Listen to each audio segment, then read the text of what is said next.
2012 കോട്ടയം ജില്ല മണിയമ്പിള്ള എന്ന പേരിൽ ഒരു പോലീസ് ഉദ്യോഗസ്ഥൻ കോട്ടയം ജില്ലയിൽ തന്നെ ഒരു പോലീസ് സ്റ്റേഷനിലെ ഡ്രൈവറായിട്ട് ജോലി ചെയ്തു വന്നു. വളരെയധികം സിൻസിയർ ആയിട്ടുള്ള ഒരു പോലീസ് ഉദ്യോഗസ്ഥനാണ് അദ്ദേഹം. അദ്ദേഹത്തിന് 2 പെൺമക്കളാണുള്ളത്. ആ 2 പെൺമക്കളോടും അദ്ദേഹത്തിന് വല്ലാത്ത സ്നേഹമാണ്. ഭാര്യയ്ക്കും മക്കൾക്കും വേണ്ടി ജീവിതം മാറ്റിവെച്ച അദ്ദേഹം കോട്ടയത്തിലെ തന്നെ പാരിപ്പള്ളി പോലീസ് സ്റ്റേഷനിലാണ് ഡ്രൈവറായിട്ട് ജോലി ചെയ്തു വന്നത്. ആ പോലീസ് സ്റ്റേഷനിലുള്ള പോലീസ് ഉദ്യോഗസ്ഥർ നൈറ്റ് പെട്രോളിംഗ് നടത്തുന്നത് പതിവായിരുന്നു. അതായത് രാത്രി കാലങ്ങളിൽ ജംഗ്ഷനിലെല്ലാം തന്നെ പോയിട്ട് ഇത്തരത്തിൽ സംശയം തോന്നുന്ന വാഹനങ്ങളെല്ലാം തന്നെ പരിശോധിക്കുക.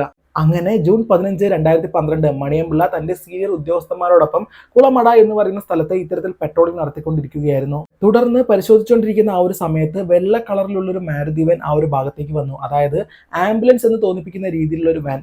എന്തായാലും പോലീസുകാർ ആ ഒരു വണ്ടിയെ തടഞ്ഞിട്ട് ആ ഒരു ഡ്രൈവറെ വെളിയിലേക്ക് ഇറങ്ങാനായിട്ട് പറഞ്ഞു. എന്നിട്ട് അയാളോട് ചോദിച്ചു, എന്താണ് നിന്റെ പേര്, നീ എവിടേക്കാണ് പോകുന്നതെന്ന്. അയാൾ മറുപടിയായിട്ട് പറഞ്ഞത്, എൻ്റെ പേര് ആന്റണി എന്നാണ്, ഞാൻ ഒരു ഹോസ്പിറ്റലിലേക്കാണ് പോകുന്നത്. ശരി, എങ്കിൽ നിന്റെ ID കാർഡ് കാണിക്കുക എന്ന് പറഞ്ഞപ്പോൾ അയാൾ പറഞ്ഞത് ID കാർഡ് വീട്ടിൽ വെച്ച് മറന്നു സാർ എന്നാണ്. അത് മാത്രമല്ലാതെ ഈ വണ്ടി ആരുടേതാണെന്ന് പോലീസുകാർ ചോദിച്ചപ്പോൾ അയാൾ പറഞ്ഞത് ഇത് എൻ്റെ വണ്ടി തന്നെയാണ് എന്നാണ്. അപ്പോൾ പോലീസുകാർ പറഞ്ഞു, ശരി എങ്കിൽ വണ്ടിയുടെ ബുക്കും പേപ്പറെല്ലാം തന്നെ എടുത്തുകൊണ്ട് പോകാൻ പറഞ്ഞപ്പോൾ അതും വീട്ടിൽ വെച്ച് മറന്നു എന്നാണ് ആന്റണി മറുപടിയായിട്ട് പറഞ്ഞത്. ആന്റണിയുടെ മറുപടിയിൽ സംശയം തോന്നിയ പോലീസ് ഉദ്യോഗസ്ഥർ ആ ഒരു വണ്ടി ചെക്ക് ചെയ്യാനായിട്ട് പറഞ്ഞു. ഇത്തരത്തിൽ പോലീസ് ഉദ്യോഗസ്ഥർ വണ്ടി ചെക്ക് ചെയ്ത് നോക്കുന്ന സമയത്ത് ആ ഒരു വാൻ്റെ ബാക്ക് സൈഡിലായിട്ട് ഒരുപാട് മാരകായുധങ്ങൾ ഉണ്ടായിരുന്നു. അതായത് കത്തി, കൊടുവാള്, സ്ക്രൂ ഡ്രൈവർ പോലുള്ള ഒരാളെ അപകടപ്പെടുത്താൻ ആവശ്യമായിട്ടുള്ള എല്ലാ ആയുധങ്ങളും പുറകിൽ ഒളിപ്പിച്ച് വെച്ചിട്ടുണ്ടായിരുന്നു. മാരകമായിട്ടുള്ള ആയുധങ്ങളെല്ലാം തന്നെ കണ്ടപ്പോൾ പോലീസ് ഉദ്യോഗസ്ഥർ അവനോട് ചോദിച്ചു ഇത് എന്തിനു വേണ്ടിയിട്ടുള്ളതാണെന്ന്. സോ ഈ ഒരു പോലീസുകാരുടെ ചോദ്യത്തിന് അവന് കൃത്യമായിട്ടുള്ള മറുപടി ഒന്നും തന്നെ ഉണ്ടായിരുന്നില്ല. അതുകൊണ്ട് തന്നെ പോലീസുകാർ അവനോട് പോലീസ് ജീപ്പിൽ കയറാനായിട്ട് ആവശ്യപ്പെട്ടു. അവൻ പോലീസ് ജീപ്പിൽ കയറിയിരിക്കുകയും ചെയ്തു, ഒന്നും മിണ്ടാതെ. തുടർന്ന് ASI ഉദ്യോഗസ്ഥനായിട്ടുള്ള ജോയ് മണിയമ്പിള്ളയോട്, ഡ്രൈവറായിട്ടുള്ള മണിയമ്പിള്ളയോട് പറഞ്ഞു, ചേട്ടാ വണ്ടി ഒന്നും എടുക്കുക, നമുക്ക് നേരെ സ്റ്റേഷനിലേക്ക് പോയിട്ട് ഇവനോട് കൂടുതൽ കാര്യങ്ങൾ ചോദിച്ചറിയാമെന്ന്. അങ്ങനെ മണിയമ്പിള്ള വണ്ടി സ്റ്റാർട്ടാക്കി നേരെ മുന്നോട്ട്. ASIയും മണിയമ്പിള്ളയും ആന്റണിയും കൊണ്ട് നേരെ പാരിപ്പള്ളി പോലീസ് സ്റ്റേഷനിലേക്ക് എത്തി. പോലീസ് സ്റ്റേഷനിൽ എത്തിയ ഉടനെ ASI ഉദ്യോഗസ്ഥൻ ആന്റണിയും കൊണ്ട് നേരെ സ്റ്റേഷന്റെ ഉള്ളിലേക്ക് പോയി. എന്നിട്ട് അയാളെ ചോദ്യം ചെയ്യാനായിട്ട് തുടങ്ങി. ഈ സമയത്ത് മണിയമ്പിള്ള ഒരു സിഗരറ്റ് വലിക്കാമെന്ന് പറഞ്ഞിട്ട് ആ ഒരു സ്റ്റേഷന്റെ വെളിയിലേക്ക് വരികയും ചെയ്തു. ASI ആയിട്ടുള്ള ജോയ് ആന്റണിയോട് പലതരത്തിലുള്ള ചോദ്യങ്ങൾ ചോദിച്ചിട്ടും ആന്റണി മറുപടി ഒന്നും തന്നെ പറയുന്നില്ല. അങ്ങനെ വേറെ വഴിയില്ലാതെ പോലീസിന്റെ മുറിയിലേക്ക് കാര്യങ്ങൾ എത്തുന്ന സമയത്താണ് ഇത്തരത്തിൽ മണിയമ്പിള്ള ഒരു സിഗരറ്റ് വലിക്കാമെന്ന് പറഞ്ഞിട്ട് സ്റ്റേഷനിൽ നിന്ന് വെളിയിലേക്ക് വരുന്നത്. സ്റ്റേഷന് വെളിയിലേക്ക് എത്തിയ മണിയമ്പിള്ള പെട്ടെന്നൊരു വല്ലാത്ത ശബ്ദം കേൾക്കുകയാണ്, ആരും നിലവിളിച്ച് കരയുന്നത് പോലെ. ഉടനെ തന്നെ മണിയമ്പിള്ള നേരെ സ്റ്റേഷന്റെ ഉള്ളിലേക്ക് പോയി നോക്കുമ്പോൾ അവിടെ കണ്ട കാഴ്ച ASI ഉദ്യോഗസ്ഥന്റെ വായിൽ നിന്നും രക്തം വെളിയിലേക്ക് വരുന്നതാണ്. അതായത് ഈ പറയുന്ന ആന്റണി ASI ഉദ്യോഗസ്ഥരെ വല്ലാത്ത രീതിയിൽ മർദ്ദിച്ചിട്ടുണ്ട്, എന്തോ ഒരു ആയുധം കൊണ്ട് വല്ലാതെ തല്ലിയിട്ടുണ്ട്. മണിയമ്പിള്ളയെ കണ്ട ആന്റണി ഉടൻ തന്നെ അവിടെ നിന്ന് ഓടി രക്ഷപ്പെടണമെന്ന് വിചാരിച്ചിട്ട് ആ ഒരു ഭാഗത്തുനിന്ന് ഓടി മാറാൻ ശ്രമിക്കുന്നതിനിടെ മണിയമ്പിള്ള അയാളുടെ പുറകെ പോയി. എന്തായാലും ആന്റണിയെ പിടിക്കണമെന്ന് വിചാരിച്ചിട്ട് ആന്റണിയെ തടഞ്ഞു നിർത്തി. പക്ഷേ ആന്റണി തൻ്റെ കയ്യിൽ മറച്ചു വെച്ചിരുന്ന കത്തി കൊണ്ട് മണിയമ്പിള്ളയുടെ വയറിൽ പല തവണ ആഞ്ഞു കുത്തി. കത്തി കൊണ്ട് മാരകമായിട്ട് കുത്തേറ്റ മണിയമ്പിള്ള പെടഞ്ഞുകൊണ്ടാണ് നിലത്തേക്ക് വീണത്. ഈ ഒരു സമയത്ത് ആന്റണി അവിടെ നിന്ന് ഓടി രക്ഷപ്പെടുകയും ചെയ്തു. നിലത്ത് വീണ് പെടഞ്ഞുകൊണ്ടിരിക്കുന്ന ശരീരത്തിൽ നിന്നും ഒരുപാട് രക്തമാണ് വെളിയിലേക്ക് പോയത്. ASI ജോയിയുടെ അവസ്ഥയും ഇത് തന്നെയായിരുന്നു. ഏകദേശം 15 മിനിറ്റോളം അദ്ദേഹം ബോധമില്ലാതെ കിടന്നു. 15 മിനിറ്റിന് ശേഷം ജോയ് പതിയെ എഴുന്നേറ്റിട്ട് മണിയമ്പിള്ളയുടെ അരികിലേക്ക് വന്ന സമയത്താണ് മണിയമ്പിള്ളയ്ക്ക് ഒട്ടും അനക്കമേ ഇല്ല, ശ്വാസമേ ഇല്ലാത്തൊരവസ്ഥയിലാണെന്ന് ജോയ് മനസ്സിലാക്കി. ഉടൻ തന്നെ ജോയ് വാക്കി ടോക്കി വഴി ഈ ഒരു കാര്യം ബാക്കിയുള്ള പോലീസുകാരെ അറിയിക്കുകയും 10 മിനിറ്റിനുള്ളിൽ തന്നെ പോലീസുകാർ അവിടേക്ക് എത്തിയിട്ട് 2 പേരെയും ഹോസ്പിറ്റലിലേക്ക് കൊണ്ടുപോവുകയും ചെയ്തു. ഹോസ്പിറ്റലിൽ എത്തി ട്രീറ്റ്മെന്റിന് ശേഷം ജോയ് രക്ഷപ്പെട്ടിട്ടുണ്ടായിരുന്നു. എന്നാൽ മണിയമ്പിള്ള ആ ദിവസം രാത്രി 10 മണിയോടുകൂടി മണിയമ്പിള്ള മരണപ്പെട്ടു. മണിയമ്പിള്ളയുടെ മരണവാർത്ത ആ പോലീസ് സ്റ്റേഷനിലെ ബാക്കിയുള്ള ഉദ്യോഗസ്ഥർക്ക് താങ്ങാൻ കഴിയുന്നതിലും അപ്പുറമായിരുന്നു. കാരണം മണിയമ്പിള്ളയുമായിട്ട് ഒരു സഹോദര സ്നേഹം അവർക്ക് എല്ലാവർക്കും ഉണ്ടായിരുന്നു. മരണവാർത്ത മണിയമ്പിള്ളയുടെ വീട്ടിൽ അറിഞ്ഞ സമയത്ത് ഭാര്യയും മക്കളും നെഞ്ചു പൊട്ടി കരയാനായി തുടങ്ങി.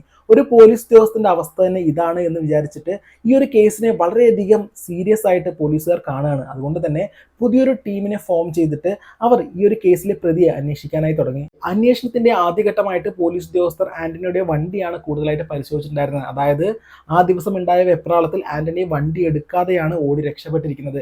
ഇങ്ങനെ ഈ ഒരു വണ്ടി പരിശോധിച്ചുകൊണ്ടിരിക്കുന്ന സമയത്താണ് പോലീസുകാർക്ക് ഒരു കാര്യം മനസ്സിലായത്. അതായത് ആദ്യം ഈ ഒരു വണ്ടിയുടെ രജിസ്ട്രേഷൻ നമ്പർ എന്ന് പറയുന്നത് KL ആയിരുന്നു. പക്ഷേ അത് ജസ്റ്റ് ഒട്ടിച്ചിരിക്കുക മാത്രമാണ് ചെയ്തിട്ടുണ്ടായിരുന്നത് നമ്പർ പ്ലേറ്റിൽ. ആ ഭാഗം ഊരി നോക്കിയപ്പോൾ ഉള്ളിൽ T TN തമിഴ്നാട് രജിസ്ട്രേഷനാണ് കാണിക്കുന്നത്. അതായത് 02 ചെന്നൈയിലെ രജിസ്ട്രേഷൻ വണ്ടിയാണ്. വണ്ടിയുടെ യഥാർത്ഥ നമ്പർ തമിഴ്നാട് രജിസ്ട്രേഷൻ ആയതുകൊണ്ട് തന്നെ അന്വേഷണം തമിഴ്നാട്ടിലേക്കും വ്യാപിപ്പിച്ചിട്ടുണ്ടായിരുന്നു. എന്തായാലും കൂടുതലായിട്ട് അന്വേഷിച്ച സമയത്ത് പോലീസുകാർക്ക് ഒരു കാര്യം വ്യക്തമായി. അതായത് 2004 ഈ പറയുന്ന ആന്റണി ഒരു കേസുമായി ബന്ധപ്പെട്ട് അറസ്റ്റിലായിട്ടുണ്ട്. അതിനുശേഷം ശിക്ഷയെല്ലാം കഴിഞ്ഞ് 2008 ആന്റണി വെളിയിലേക്ക് വന്നത്. ആദ്യം ആന്റണി ചെയ്ത കുറ്റം എന്ന് പറയുന്നത് ഒരു മോഷണമാണ്. ജയിൽ റെക്കോർഡിൽ നിന്നും ആന്റണിയുടെ അഡ്രസ്സ് കളക്ട് ചെയ്ത ശേഷം ആ ഒരു അഡ്രസ്സിലേക്ക് പോലീസുകാർ പോയി നോക്കി. അതായത് കൊല്ലം ജില്ലയിലെ കുണ്ട്ര എന്ന് പറയുന്ന സ്ഥലത്താണ് പോലീസുകാർ പോയി നോക്കിയത്. അവിടെ വെച്ചിട്ട് ആന്റണിയെ കുറിച്ച് പോലീസുകാർ എല്ലാവരോടും ചോദിച്ചു നോക്കുന്ന സമയത്ത് അവരെല്ലാവരും പറയുന്നത് ആന്റണിയെ കണ്ടിട്ട് ഒരുപാട് കാലങ്ങളായി എന്നാണ്. അതുമാത്രമല്ലാതെ ആന്റണിയുടെ വിവാഹം കഴിഞ്ഞിട്ടുണ്ട് എന്നും അവിടെയുള്ള നെയ്ബേഴ്സ് എല്ലാവരും പറഞ്ഞിട്ടുണ്ടായിരുന്നു. സൂസൻ എന്നാണ് ആ ഒരു സ്ത്രീയുടെ പേരെന്നും അവർ പറഞ്ഞു. തിരുവനന്തപുരത്താണ് അവരെല്ലാവരും താമസിക്കുന്നതെന്ന് അറിഞ്ഞ പോലീസ് നേരെ തിരുവനന്തപുരത്തേക്ക് പോയി. തിരുവനന്തപുരത്തെ ഉള്ളൂർ എന്ന് പറയുന്ന സ്ഥലത്തെത്തിയ പോലീസ് ഉദ്യോഗസ്ഥർ ആന്റണിയെക്കുറിച്ചും ആന്റണിയുടെ ഭാര്യയായിട്ടുള്ള സൂസനെ കുറിച്ചും കൂടുതലായിട്ട് അന്വേഷിച്ച സമയത്ത് അവിടെയുള്ള ആളുകൾ പറയുന്നത് അവരാരും ഇവിടെ ഇല്ല എന്നാണ്. അത് മാത്രമല്ലാതെ ആന്റണിക്ക് രണ്ടാമതൊരു വിവാഹം കൂടെ കഴിഞ്ഞിട്ടുണ്ട്. ഗിരിജ എന്നാണ് അവരുടെ പേര്. അതുകൊണ്ട് തന്നെ അവരോട് പോയി ചോദിച്ചാൽ എന്തെങ്കിലും മനസ്സിലാക്കാൻ പറ്റുമെന്നും അവിടെയുള്ള ആളുകൾ പറഞ്ഞിട്ടുണ്ടായിരുന്നു. പോലീസുകാർ നേരെ ഈ പറയുന്ന ഗിരിജയുടെ അടുത്തേക്ക് പോയി കൂടുതൽ കാര്യങ്ങൾ ചോദിച്ച സമയത്ത് അവർ പറഞ്ഞത് കുറച്ച് മാസങ്ങൾക്ക് മുമ്പാണ് എന്നെ വിവാഹം കഴിച്ചത്. ഇടയ്ക്ക് എപ്പോഴെങ്കിലും മാത്രമേ എന്നെ കാണാനായിട്ട് വരുവുള്ളൂ. അത് മാത്രമല്ലാതെ ആന്റണിയുടെ കയ്യിൽ ഫോണും കാര്യങ്ങളും ഒന്നും തന്നെ ഉണ്ടാവില്ല. എവിടേക്കാണ് പോയതെന്നോ എപ്പോഴാണ് വരുന്നതെന്നോ ഒട്ടും പറയാനായിട്ട് കഴിയില്ല എന്നാണ് ഗിരിജ പോലീസുകാരോട് പറഞ്ഞത്. ഗിരിജ വളരെ ഷോക്കിംഗ് ആയിട്ടുള്ള മറ്റൊരു കാര്യം കൂടെ പോലീസുകാരോട് പറഞ്ഞു കൊടുത്തിട്ടുണ്ടായിരുന്നു. അതായത് ഒരു 20 വയസ്സ് മാത്രം പ്രായമുള്ള ഒരു പെൺകുട്ടിയെ കൂടെ ഇത്തരത്തിൽ ഈ ഒരു ആന്റണി വിവാഹം കഴിച്ചിട്ടുണ്ട് എന്ന്. ആ ഒരു പെൺകുട്ടിയുടെ വീട് ഇവിടുന്ന് കുറച്ചപ്പുറത്ത് മാറിയിട്ടാണെന്ന് കൂടെ ഗിരിജ പോലീസുകാരോട് പറഞ്ഞിട്ടുണ്ടായിരുന്നു.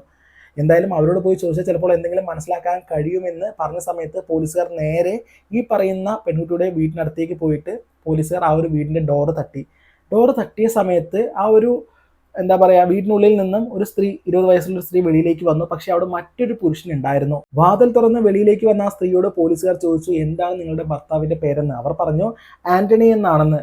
സോ ഓക്കെ, നിങ്ങളുടെ അച്ഛൻ്റെയും അമ്മയുടെയും പേരെന്താണെന്ന് ചോദിച്ചപ്പോൾ അവർ പറഞ്ഞത് എൻ്റെ അമ്മയുടെ പേര് സൂസൻ എന്നും അച്ഛൻ്റെ പേരും ആന്റണി എന്നാണെന്നാണ്. അതായത് ഇത് കേട്ടപ്പോൾ പോലീസുകാർ ആകെ മൊത്തം ഷോക്കായി. അതായത് ആന്റണിയുടെ മകളെ തന്നെയാണ് വിവാഹം കഴിച്ചിരിക്കുന്നത്. എന്തായാലും ശരി എന്ന് പറഞ്ഞ് പോലീസ് ഉദ്യോഗസ്ഥർ ആ ഒരു വീട്ടിനകത്തേക്ക് കയറി നോക്കിയ സമയത്ത് ആ ഒരു വീട്ടിനകത്ത് മറ്റൊരാൾ കൂടി ഉണ്ടായിരുന്നു എന്ന് പറഞ്ഞില്ലേ.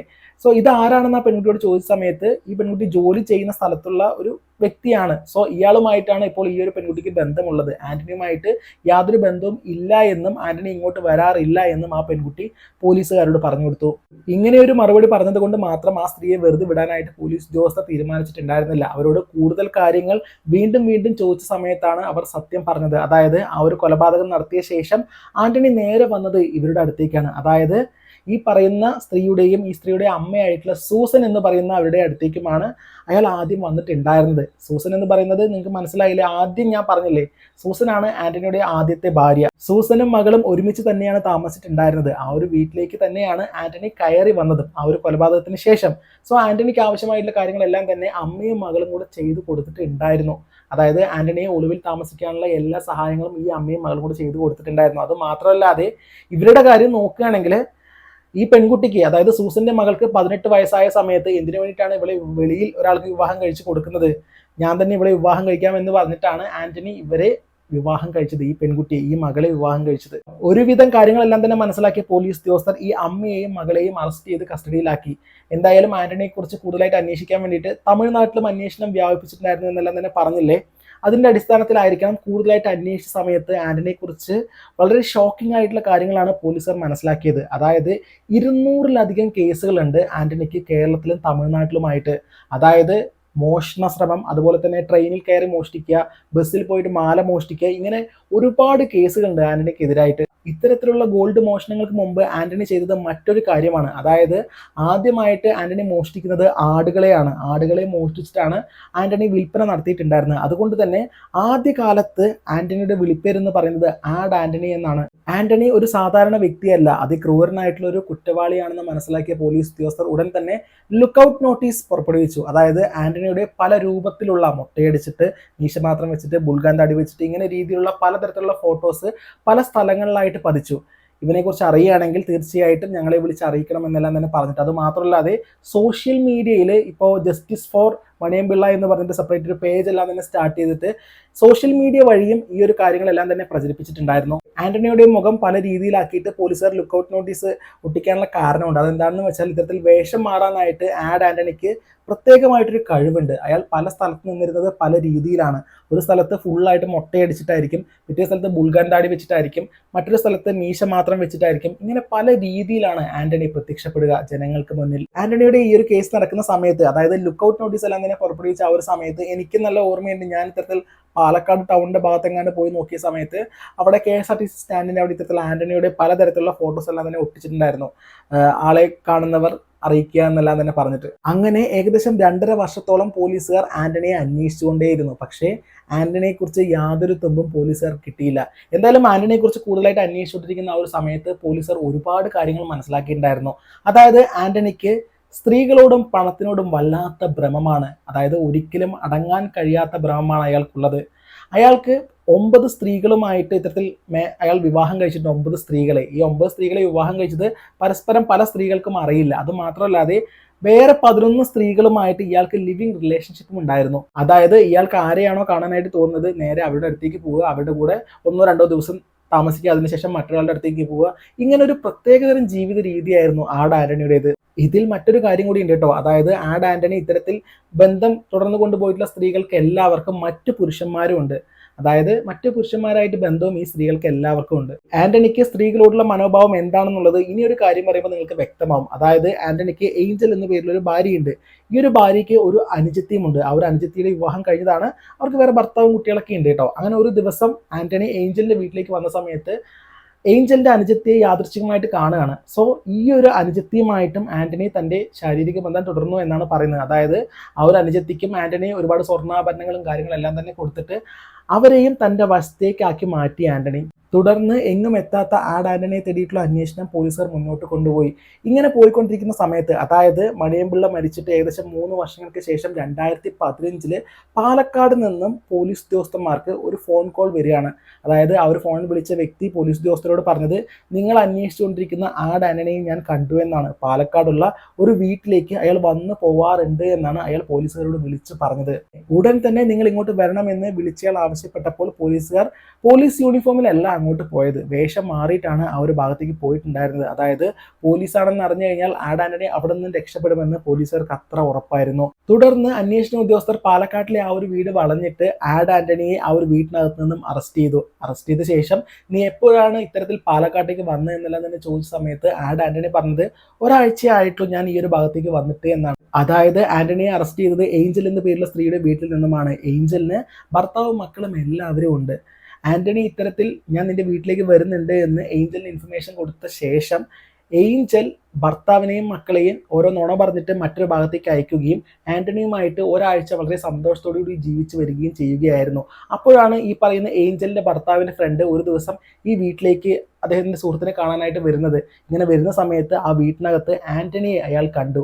അയാളാണ് പോലീസുകാരെ വിളിച്ചിട്ട് ഈ പറഞ്ഞ കാര്യങ്ങളെല്ലാം തന്നെ പറഞ്ഞു കൊടുത്തത്.